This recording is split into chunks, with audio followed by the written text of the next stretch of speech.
François Dominique Toussaint L'Ouverture never visited Britain or any of the islands which constituted the British West Indies. However, his influence on the end of slavery in the British Empire and other European countries was most profound. This is because he led the largest and most successful slave revolt in history. Welcome to another episode of the Sankofa Pan-African series.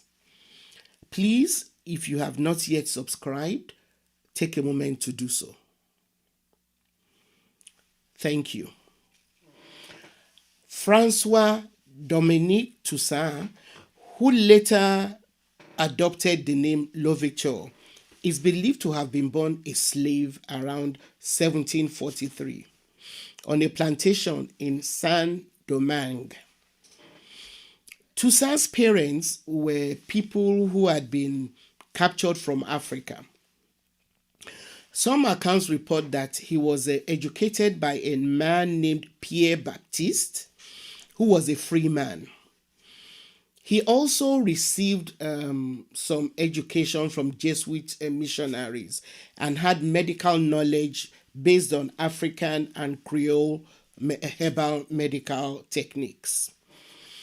Now, Saint-Domingue, as Haiti was then known, produced coffee, sugar, cocoa, indigo, and was one of the most prosperous colonies in the world. However, the wealth of this colony depended on the blood and sweat of African slaves. Now, in spite of all the wealth that was being made by the French and other European colonists in Saint-Domingue, the slaves in this colony suffered some of the worst treatments by both male and female colonizers. An exceptionally intelligent child, François Dominique Toussaint had a good command of French in addition to Creole. He was also well informed about works of Enlightenment thinkers like Abe Renard, who wrote against slavery. Some accounts show that he gained his freedom around 1776 when he was in his early 30s. His freedom then allowed him to accumulate a level of wealth. Although some accounts try to deride his accumulation of wealth by saying that he made his fortune by running a plantation with the slaves. Now, while I'm not attempting to exonerate him, I think we should note that virtually all the founding fathers of the U.S. were slave owners. At that time in Saint-Domingue, there could not have been very many other ways to make a livelihood. However, what Toussaint did, what makes him significant to us, is what he did with his wealth. Although he started out trying to bargain with slave owners for better conditions for enslaved people, he later changed and fought for complete abolition of slavery and independence for Saint-Domingue. Now, starting around 1789, free people of color in Saint-Domingue, like Toussaint, were inspired by the French Revolution, which was going on in France, to demand freedom for all and equality.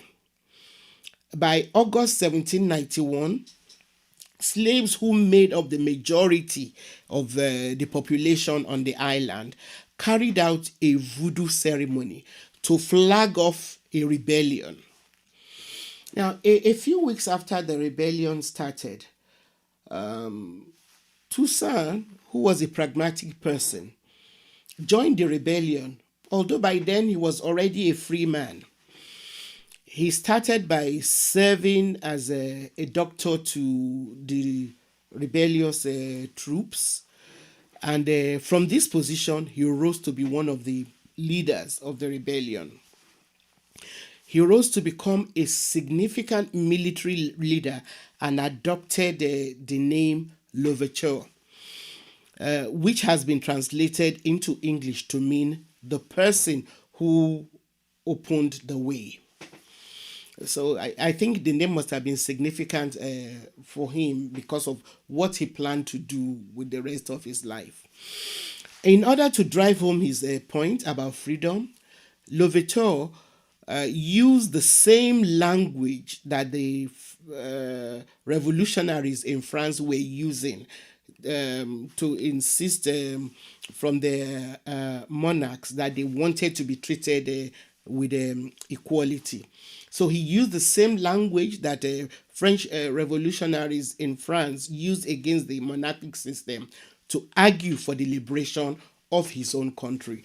If the French thought equality was a necessity, he insisted that, enslaved people in Saint-Domingue also deserved the same level of equality from their colonizers. So rather than support the call for freedom and equality by the slaves in Saint-Domingue, France decided to send troops to fight the revolutionaries that was by that time being led by Toussaint L'Ouverture. But the French army was soundly defeated. And by the end of 1791, the French were forced to abolish slavery on Saint-Domingue.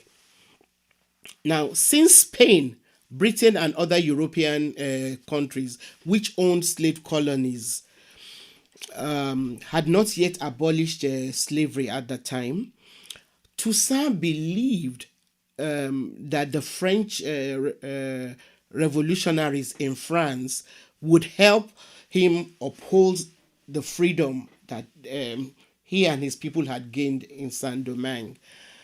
And just as he suspected, as soon as the British saw that the French had been defeated in Saint-Domingue, they went all out to try and overtake the colony. Britain invested millions of pounds by sending soldiers to try and capture Saint-Domingue and re-enslave the people. This was in 1793. The attempt ended up in an expensive and most humiliating failure for Britain, whose troops were forced to withdraw in 1798. Toussaint's rebels were able to defeat the British using what historian Sudir Hazar Rising describes as psychological warfare. By defeating the British army, L'Ouverture showed Britain what enslaved people who were determined to fight for their freedom could achieve. Out of over 20,000 British soldiers sent to Saint-Domingue during the 5 years of fighting, of trying to capture the colony, more than 60% of them were killed. The few who were left, some of the surviving British soldiers, officers, when they returned to Britain, were so overwhelmed by the determination and the way in which the rebels defeated them, that they joined the abolitionist movement because they were convinced that the slaves who had defeated them deserved to be free. They had a right to an ability to run and determine their own affairs. After this victory against the British, the French made Toussaint L'Ouverture deputy governor of the colony. But rather than just rest on the glory of being elevated to the position of deputy governor, he went after and conquered Santa Domingo, present day Dominican, which was then under Spanish rule. He proceeded on conquering that part of the colony. He proceeded to then ban slavery there as well, as a way of kind of maybe celebrating his victory over the Spaniards. Anyway, the revolt which Toussaint led lasted about 12 years, starting in 1791. It was the most sustained and most successful rebellion, slave rising in any part of the world. By 1801, Toussaint Louverture and others fighting for liberation had ended slavery on the island, and he was governor of the entire island, made up of French Saint Domingue and Santa Domingo. And for the first time anywhere in the northern hemisphere, Toussaint created an atmosphere in which black people, people of mixed race, and white people coexisted as equals. It had never been heard of. He was, however, tricked and ousted by the French under Napoleon Bonaparte. Toussaint Louverture was deceived into attending a meeting where he was arrested and then sent to prison in France. He died there of pneumonia and malnutrition in April 1803.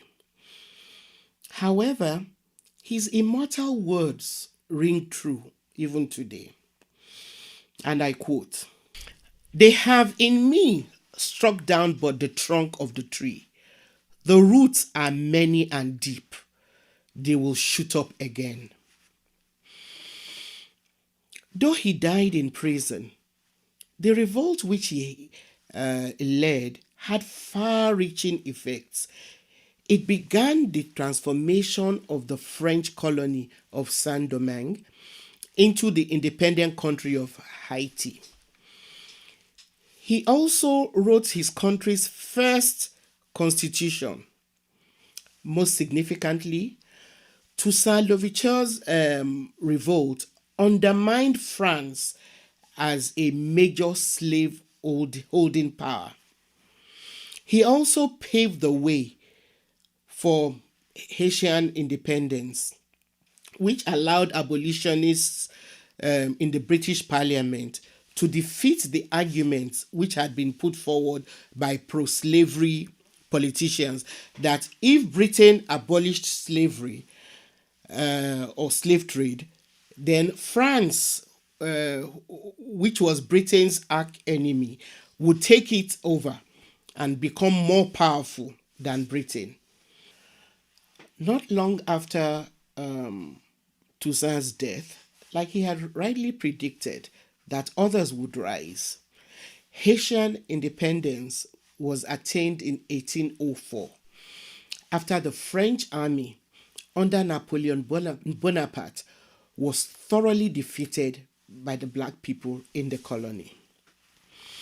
Now, their success in defeating Napoleon Bonaparte proved to enslaved people all over the Caribbean that they could rise up against oppression, fight for their freedom, and win.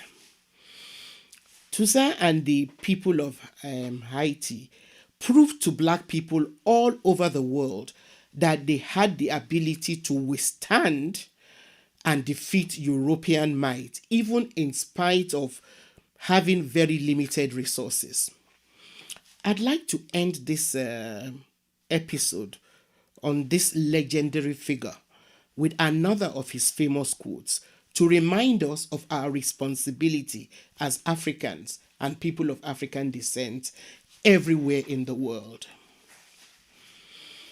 "I took up arms for the freedom of my color. It is our own. We will defend it or perish."